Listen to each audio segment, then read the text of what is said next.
The value of my instruments is made because I make it. And every single piece and step of everything of the violin is exactly made how I imagine how it should be, my taste and my whole concept of sound creation. And behind every move, every single step, how it is made, there is a why. The choice of the wood, the arching model, even the way how the edges are around it and the fluting goes into the arching. The make itself, every single small spot on the instrument is exactly reflecting the personality of the maker who puts inside his label. That's the point. That makes the value. Today we go deeper into this subject.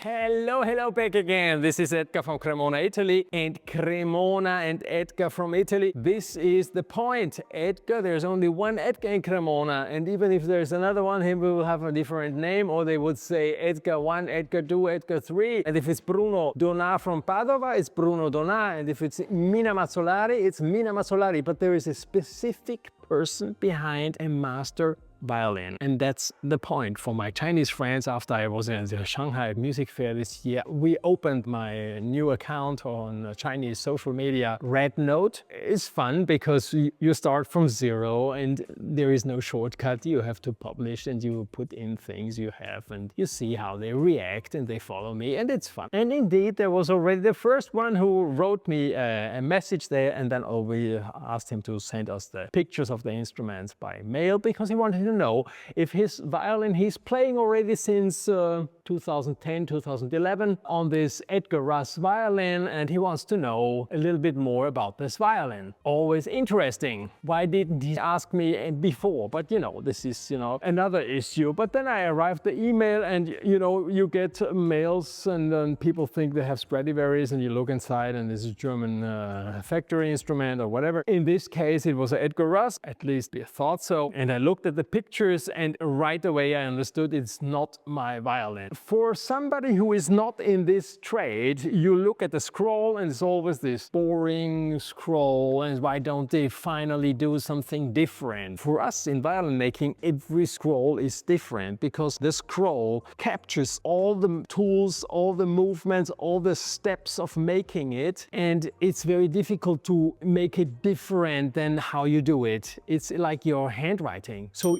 I looked at the scroll and said, this should be mine, you know. Wow, this is, it wasn't actually an ugly instrument. It's nice. Even the wood was very nice wood. Too nice, if I would even say, because I was never actually choosing this kind of wood which was on that violin, very regular flamed and then jointed. Nice jointed, and almost German style varnish with very nice faded spirit varnish with a nice gold brown, really catchy looking. But everything else than Edgar Russ violin, you know, if you follow me, if you like what I'm doing, you understand that there is a certain character of my instruments, which starts from the choice of the wood. The spruce which I use are always more or less the same because I like to buy it directly from the Val di Fiemme, so I have a specific wood. And then, well, indeed, it's true, it could then have been a fake Scala Perfetta, okay? Let's say this is a machinery-made instrument where I don't choose the wood, so then I was looking, maybe they try to fool the customer making it a Scala Perfetta, but no! You look inside and you see the label Edgar E. Russ Cremona 2008, then with this line around, which is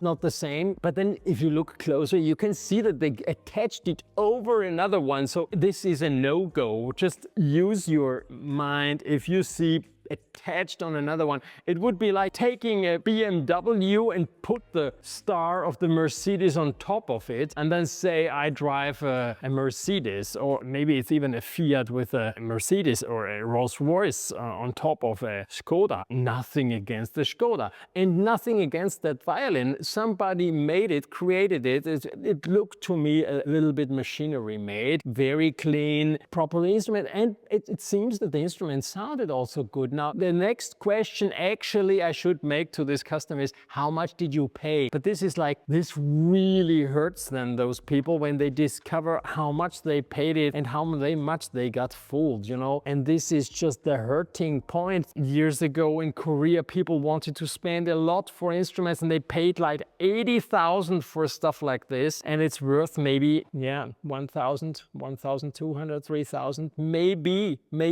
I wouldn't buy it for 3,000, by the way. It always depends who made it. As soon as you don't know who made it, it's just a violin. And then who beats the most? 500, 600, 650, 650, 650, gone, 650, yeah? Beautiful violin, great sounding. You could make a career on that violin. And it seems that my customer made even a career with this violin, but it's not an original Edgar Russ. So if you watch this video and it happens to you that somebody offers you an instrument, write me. This is my only advice which I can give you. And even if it's now not an Edgar Russ violin, whatever, try to inform yourself as much as possible. Send emails just like my customer sent me an email. Send emails to me, to people in London, to people in New York, and see maybe somebody gives you advice, a person who is a little bit more into it and can give you some advice. I cannot cover the whole world's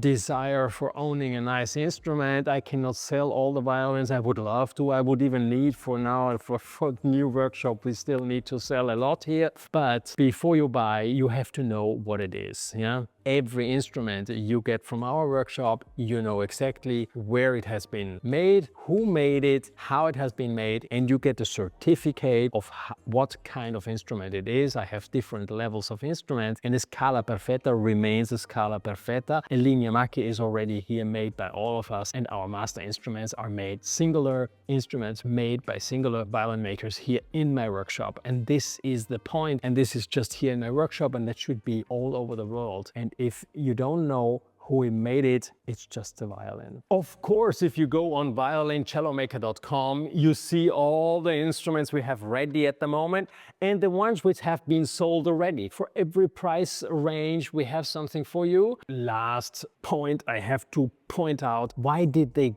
copy fool with my name? Because I'm quite well known. The prices are rather on the higher range for contemporary made instruments. And as soon as there is money involved, there's always somebody out there who wants to be without becoming. So they try to take something, they put in, and then, yeah, people want to make a shortcut, or it is even a person who makes instruments who doesn't realize to sell his instrument with his own name, puts on the other one. Would be interesting to take off that label of Edgar Russ, this fake one, and see what is written underneath. Maybe there is even a person behind. Who knows? Who knows? Maybe there is a poesy, maybe there is a confession of what stands behind this whole instrument. We don't know. We don't know. Yeah, but it is a sparkling subject. And the reason that an instrument of mine has a certain value is because you buy part of Edgar at the time Edgar dedicated to build that specific instrument in that specific period of his lifetime. And in violin making, it sounds a little bit not gross, but nasty if we would say that people try to get the instrument of every maker almost to the last period where he has a lot of experience collected and over the past years of his career, and is able to put all this information into his last instrument. Indeed, Enzo Ferrari said always, the best car I ever made is the one I will make for you. And in violin making, this is a phrase which could be adapted for every violin maker, even if myself. If you didn't realize to get one instrument of mine of 5 years ago, probably the next instrument I'm building is the best instrument and the best even for you, because you collect information and you put it into reality by making another instrument. So every instrument is the sum of the experience of the maker, of that specific maker, into one instrument. Taste, functionality, which results in great sound, model, shape, craftsmanship, know-how, marketing, everything is all packed into that single instrument. And that's how the